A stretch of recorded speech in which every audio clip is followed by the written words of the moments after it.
الحمدللہ رب العالمین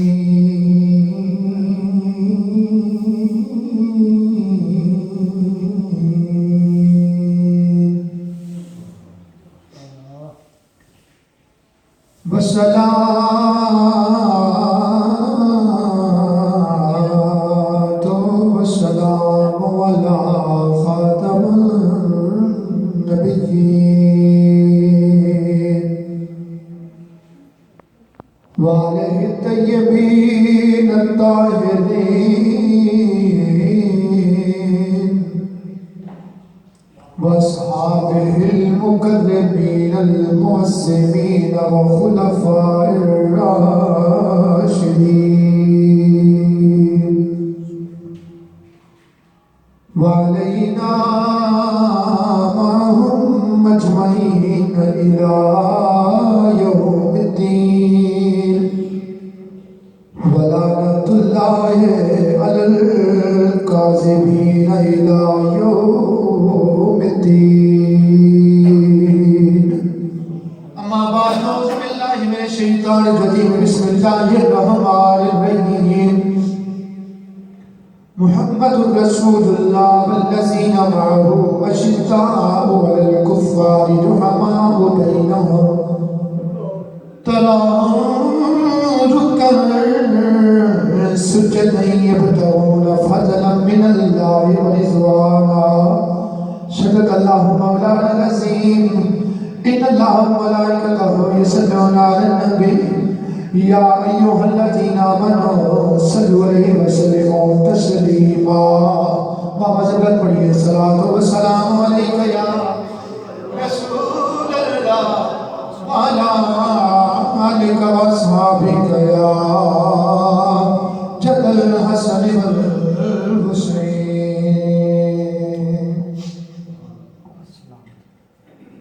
جہاں میں جو آئینہ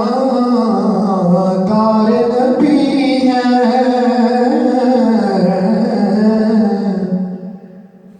جہاں میں جو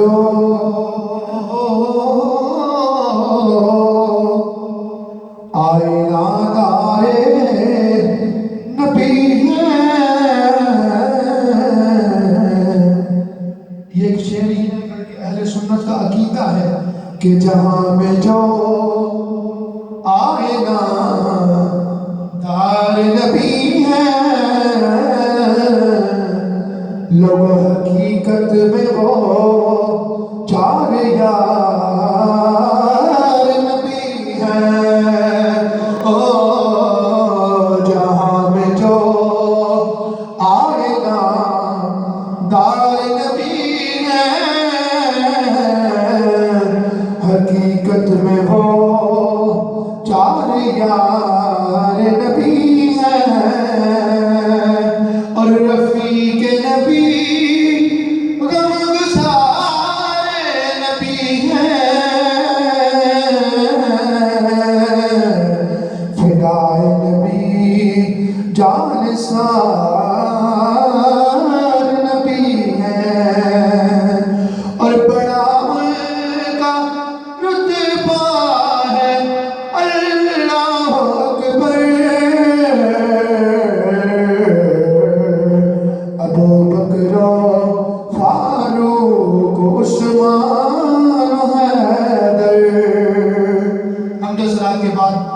انتہائی واجب الاحترام حضرت السامعین نبی پاک صلی اللہ علیہ وسلم کے عظیم اصحابہ کرام اور ان میں سے وہ عظیم چار ہستیاں جن کو خلفائے راشدین کے نام سے عالم اسلام یاد کرتا ہے ان کے بارے میں ایک دو گزارشات پیش کرنے کی میں سعادت حاصل کروں آج حالین محترم اہل سنت و جماعت کا عقیدہ ہے کہ نبی پاک صلی اللہ علیہ وسلم کی پاک آل اور پاک اصحابہ کرام یہ اللہ کی طرف سے وہ عظیم نعمتیں اور ہستیاں ہیں کہ جن کے بارے میں جس کے ایمان میں ذرا سی بھی کوئی خلل آ جائے، تو شک آ جائے، وہ ایمان سے خارج ہو۔ جس کے دل میں بغض اہل بیت ہے وہ بھی ایمان سے خارج ہے، اور جس کے دل میں بغض صحابہ ہے وہ بھی ایمان سے خارج ہے۔ اور اہل سنت و جماعت کا عظیم وہ عقیدہ ہے، جس طرح اہل سنت کے عظیم پیشوا اعلیٰ حضرت عظیم برکت فرماتے ہیں کہ اہل سنت کا ہے بیڑا پار اصحاب رسول، نجم ہے اور ناؤ ہے عطرت رسول اللہ کی۔ اہل سنت و جماعت وہ عظیم عقیدہ ہے کہ جس میں اہل بیت پاک کی بھی عظیم شان بیان کی جاتی ہیں، اصحابہ کرام کی بھی عظیم شان بیان کی جاتی ہیں، اولیاء کرام کی بھی عظیم شان بیان کی جاتی ہیں، اور ہم ان پہ عقیدہ رکھتے ہیں کہ یہ اللہ کے مقرب اور اللہ کے برگزیدہ بندے ہیں۔ حاضرین محترم،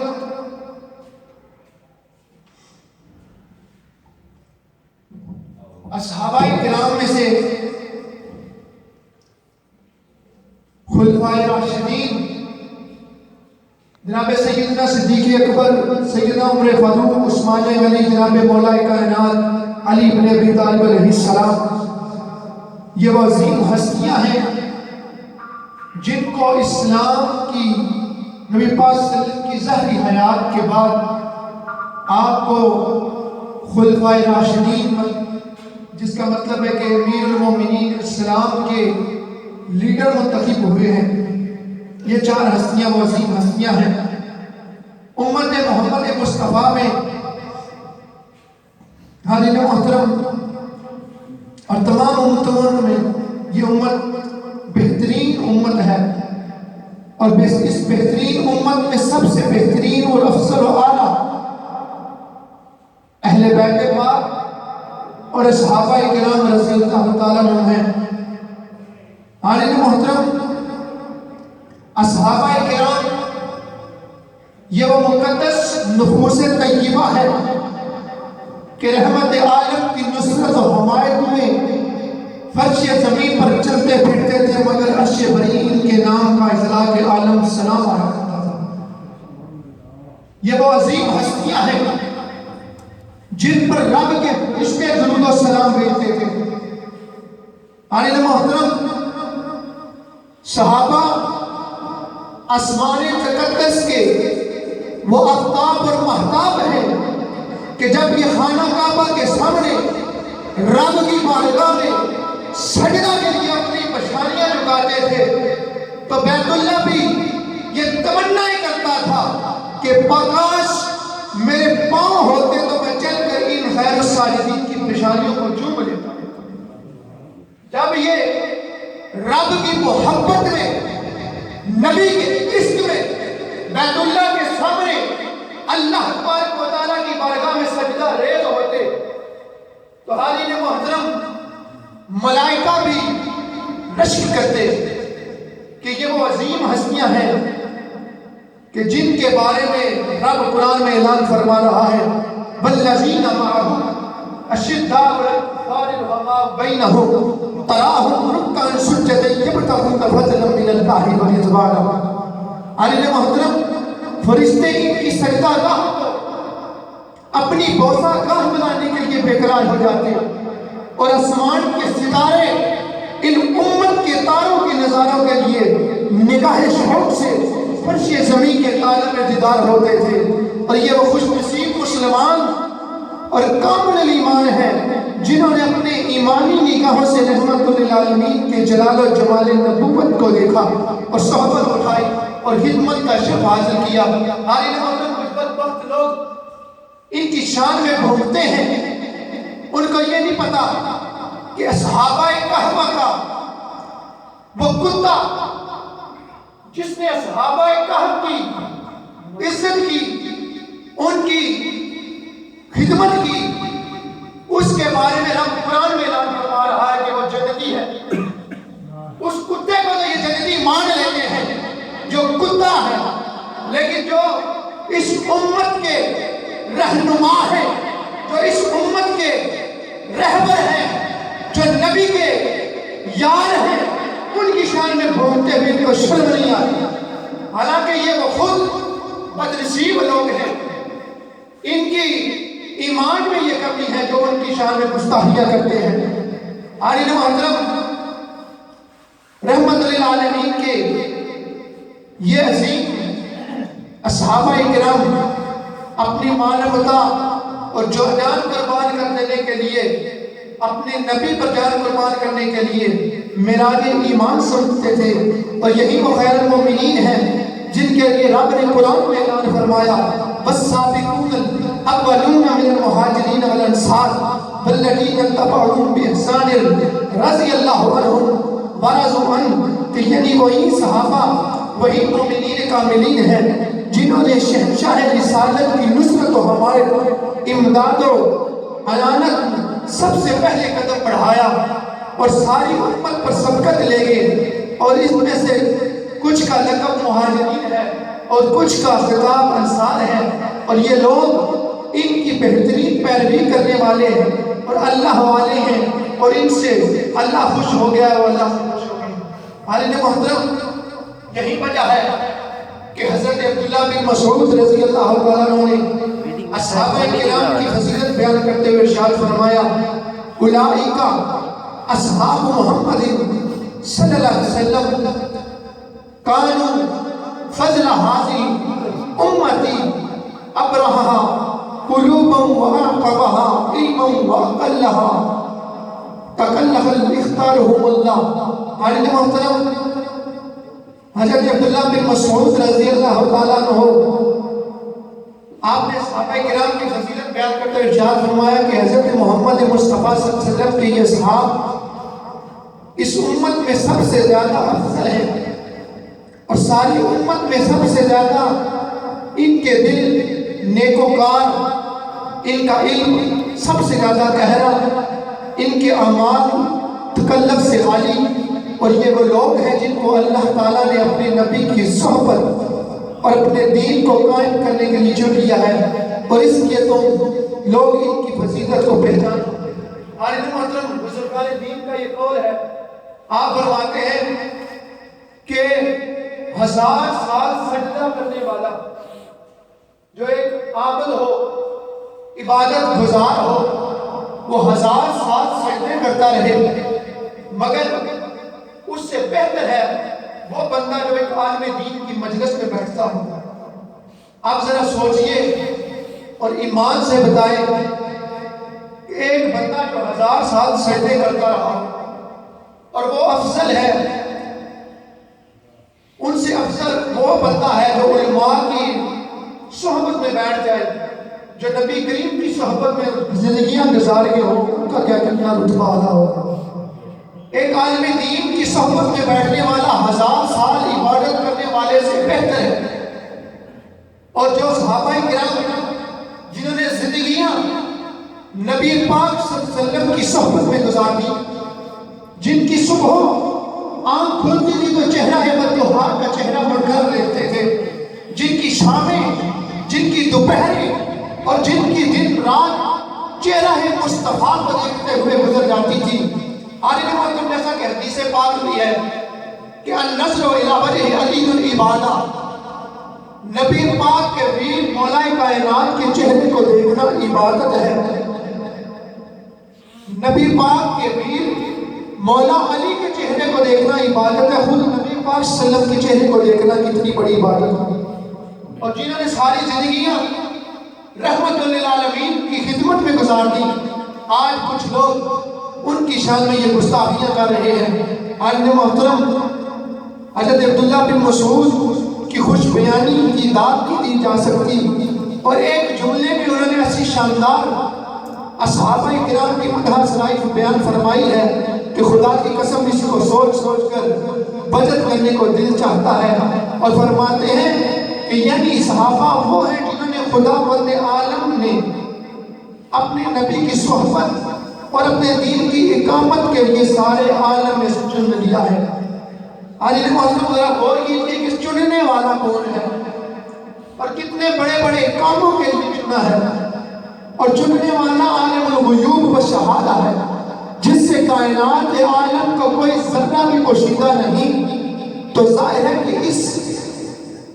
سمیع و بصیر کا چننا کیسا ہوگا، اور اس کا چنا ہوا کس بلند مرتبے والا ہوگا، پھر کسی معمولی کام کے لیے نہیں چنا گیا۔ آج کوئی بندہ مسجد کی خدمت کے لیے چن لیا جائے، مسجد کی امامت کے لیے چن لیا جائے، یا مؤذن چن لیا جائے، تو سوسائٹی میں، گاؤں میں اس کی عزت ہوتی ہے، یہ فلاں بندہ امام ہے، یار یہ مؤذن ہے، لوگ ان کی تعظیم کرتے ہیں۔ اور جو نبی کی خدمت کے لیے چن لیے جائے ان کا کتنا مرتبہ ہوگا، جنہوں نے دن رات نبی پاک صلی اللہ علیہ وسلم کی خدمت میں گزارے، ان کا کتنا رتبہ ہوگا۔ تو حاضرین محترم، اس سے ہر شخص یہ آسانی سے سمجھ سکتا ہے کہ خداوند قدوس نے جن مقدس ہستیوں کو ایسے ایسے عظیم الشان کاموں کو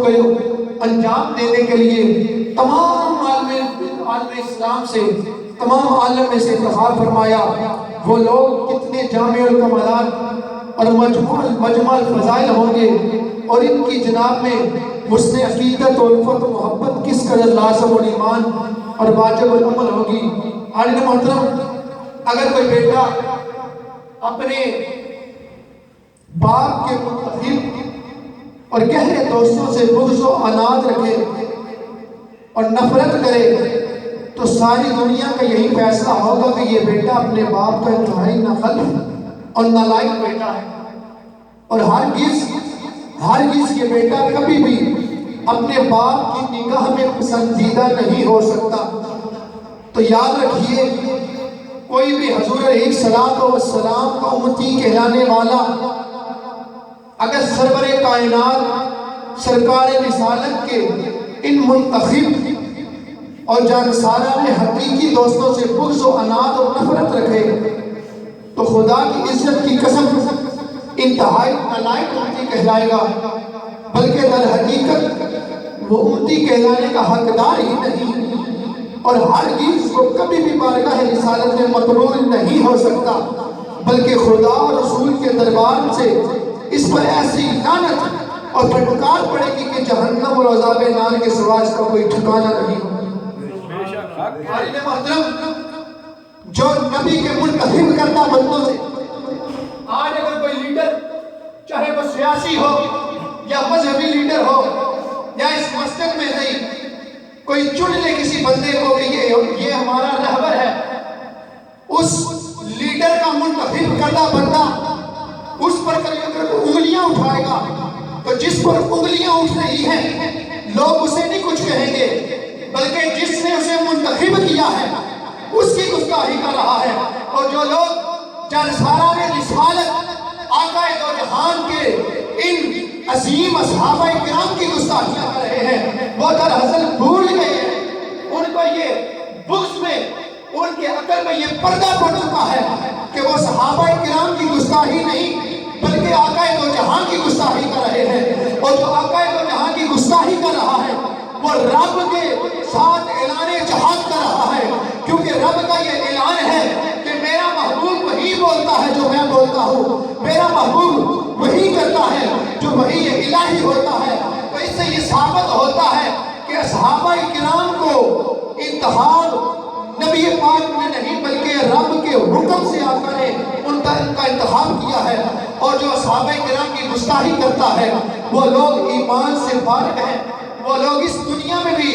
عذاب الہی پر ہوگا اور آخرت میں بھی ان کا ٹھکانہ جہنم ہوگا۔ دعائے خالق کائنات ہمیں مسلک حق اہل سنت و جماعت پر ہمیشہ قائم اور دائم فرمائے، ہمیں اصحابہ کرام، ازواج رسول، اہل بیت پاک کی عزت و تقدیر کرنے کی توفیق عطا فرمائے، اور ہمیں مسلک حق اہل سنت و جماعت پر بھی ہمارا خاتمہ بالایمان فرمائے۔ وما علینا الا البلاغ۔